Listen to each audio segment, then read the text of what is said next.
Hey guys, moving on to another update on the garden for the month of October. This time I want to focus on my container gardens. So behind me is where I have grown a lot of my tomatoes, and at this time they look quite horrible. This is cleanup time for them. I have harvested a lot of tomatoes from these area. I basically grew 25 in that area right there, and I have grown about 3 or 4 more varieties somewhere else. But that means I basically have grown 25 plus varieties of tomatoes, which is insane for a small space garden. I wanted to take you guys on a tour just to show you guys what it looked like. I hope you guys enjoy and continue watching. These are the containers right now. So like I said, this is the tomato trellis that I have. So I have this attached tomato cages. These are a lot easier to take down actually this time of year when I need to refresh my containers, because this one can be taken out. Definitely looks so sad, and I have a lot of apparently strawberries that have started creeping on those planters as well. There's a petunia that is about done, and that is crazy because I have those beans that I thought were harvested but apparently not. This is my blueberry. I'm actually planning to transplant these raspberries in a raised bed, but I haven't really executed any plan as far as when and how I'm going to transplant them. I have a little bit of space in the backyard, but I was trying not to add any more space for me to take care of because it gets overwhelming.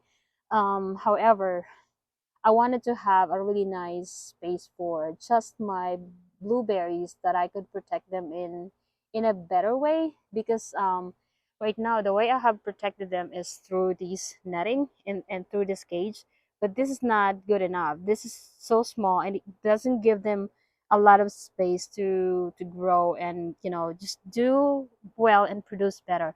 The production is okay, but it's not that impressive. So this is one of the sweet potato plants that I have grown in a container. So this is a grow bag. This is the Okinawan purple sweet potato. I am hoping that I could have a good harvest from those because they've also been decimated by the deer. I'm actually trying to find a way to protect this thing.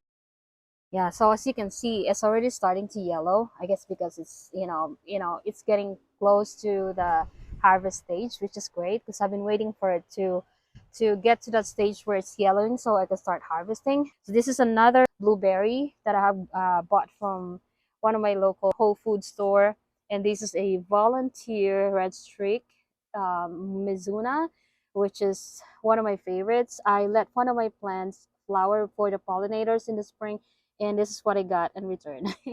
This is also why I wanted to get another raised bed, because I bought these 2 more because like I said, I wasn't so happy with the amount of production of blueberry.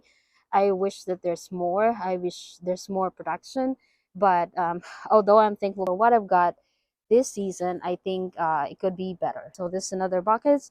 I need to refresh these. I have grown some greens from this as well. Right here are my ginger.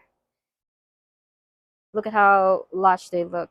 Um, right now, the only sign of yellowing that I can see is from this, but I'm honestly guessing that it is because of the cold. I want to extend the time of this one a little bit more. Last year, I've harvested mine around early November. I think November 5th. It felt like it was a little bit early, so I'm waiting a little bit to see if I could, wait until around November to harvest them. However, this week is really gonna be cold. They are already edible. You can harvest the ginger at this point, but they are the less spicy. When you see ginger spreads just like that, it's really a good indicator that the ginger rhizome are pretty good. I have a really strong feeling that I'll have a good harvest. Ooh, some of this is yellowing actually. That's a really good sign. So in this greenhouse, so I have these brassicas that I have decided to pot into this 1 gallon container because they were initially in a 4 gallon container just like this. This is not a good thing because it's so wet. So I gotta move that. And if I could get a turmeric rhizome from this, I'll be so happy because this one was like the only few little thing that sprouted from the rotting rhizome of turmeric. So there was no turmeric rhizome at all, but this one sprouted. This is another grow bag with strawberries and kale. This is kangkong that is about done. Ooh, I have some more green tomatoes in here, right there, and some more tomatoes. Oh yeah, that's one of the best surprises. Oh yeah, and it looks nice too. Thank you, garden. I love that. I'm actually tempted to just get it. It's not fully ripe yet, but I'll take that out because I may forget about it. They're actually made of dish pans that I've turned into planters by drilling holes at the bottom. If you wanted to grow salad, this is actually a great size because this one is about five gallon. The ones where I've grown my salsa garden challenge peppers and tomatoes, and I have other things in there as well. They need to be cleaned. I'm actually thinking of growing some garlic in that setup right there, but that is just a thought. I am not quite 100% sure yet, but this is a good spot to grow some garlic this winter because I don't really have a lot of space to grow them. I have one more sweet potato here. Looks like it's also starting to turn yellow and brown. So that means this sweet potato will be harvested soon. This is just a grow bag that's probably about 10 gallon. I'm not quite sure. But some of the leaves, as you can tell, that has been eaten by the deer as well.